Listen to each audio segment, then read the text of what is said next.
Hello everyone, I hope you're all doing well. Let's continue the manhwa. Heijin put on a serious face.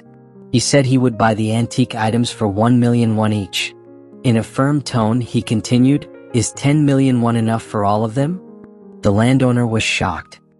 He shouted with a surprised expression, 10 million won you say? Boss Kim responded with confusion, "Where are you going to get that much money, Heijin?" Without hesitation, Heijin took out his phone.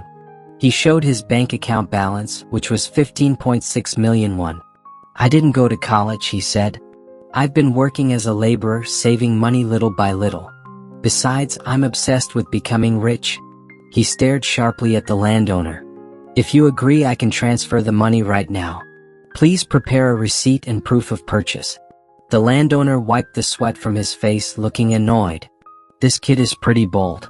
"Fine, I have no reason to refuse that much money." Suddenly, Kim Cheol interrupted.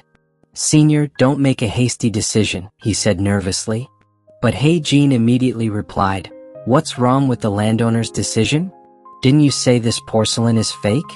Selling useless items for 1 million won each is a great deal, isn't it?" He squinted, smirking sarcastically. "Or maybe you're hiding something and want to take back your words. If so, it'll ruin your reputation as an antique appraiser." The landowner fell silent, then ordered Mr. Kim to get a receipt and a pen. Boss Kim tried to suggest reconsidering the decision, but the landowner snapped, "Stop talking nonsense and just do as I say, Boss Kim." The tension in the room grew. Kim Cheol looked panicked and tried to persuade the landowner. In the midst of this tense atmosphere, Heijin spoke to himself. "There's no way this is fake. I've seen many similar items and studied them. I've learned from my father since I was a child. My judgment can't be wrong." But something bothered him. Why did he say this is fake? A professional antique dealer wouldn't do that. It's very suspicious. Or maybe... Suddenly, Heijin heard the sound of a bell. He looked around, trying to find the source of the sound. Boss Kim noticed and asked, "What's wrong?" Heijin replied, "Did you hear a bell just now?" Boss Kim shook his head. "What? I didn't hear anything." Before Heijin could think further, the landowner shouted, "Boss Kim, bring me some ink. I want to stamp the receipt." "Yes, sir," Boss Kim replied, quickly approaching him. Meanwhile, Heijin stood still, lost in thought. "Why am I the only one who hears that bell?" he wondered. Suddenly, a mysterious woman appeared behind him, whispering something in his ear. "Let me make him tell the truth."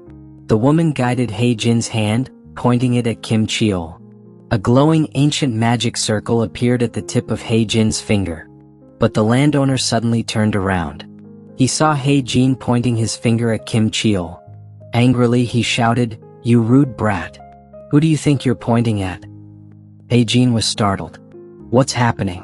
Why am I pointing at him?" The landowner stepped forward, his face filled with anger. "Stop daydreaming. Give me the money and I'll sign the receipt. You brat." Without saying much, Heijin picked up his phone and transferred the money as agreed. After the transaction was complete, he showed the proof of transfer. "Is this enough?" he asked. Then he added, "But let me ask you one thing." "What is it?" the landowner replied. "Why did you lie about the porcelain?" The room fell silent. Everyone was shocked by the question. The landowner snapped, "What nonsense are you talking about?" But suddenly, a green aura enveloped Kim Cheol. With an eerie voice, he said, "Of course, so I could trick that old fool." The landowner was stunned. "What did you say? So, it's not fake?" Kim Cheol chuckled coldly. "Fake? You really thought it was fake? Just one glance is enough to see that these items are rare treasures." "What?" exclaimed the landowner and Boss Kim simultaneously. While they were busy arguing, Heijin quickly packed the porcelain he had bought. He wrapped each piece carefully to avoid damage. As he folded the wrapping cloth, Heijin muttered, "So, you lied because you wanted to steal them later, huh?" Kim Cheol sneered. "Of course. Imagine how much money I could make selling these items. Old fools like him don't deserve to own such rare treasures." But suddenly, Kim Cheol snapped back to his senses. His face turned pale as he realized what he had just said.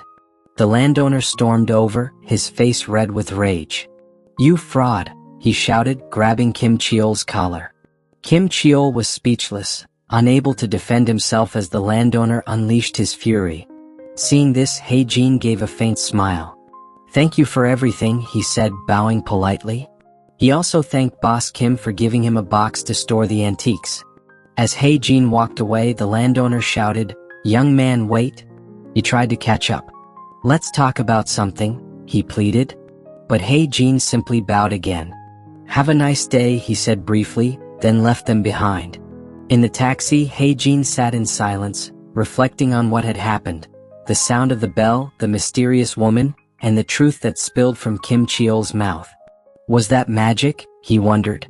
The woman's words echoed in his mind. "The power of celestial magic has been bestowed upon you." Before long, the taxi stopped in front of a grand building. It was an auction house in Insadong. Hae-jin stared at the building with determination. "I'll think about all this later. For now, I need to go inside and join the auction." Will Hae-jin manage to sell his items at a high price? Let's find out in the next story tomorrow.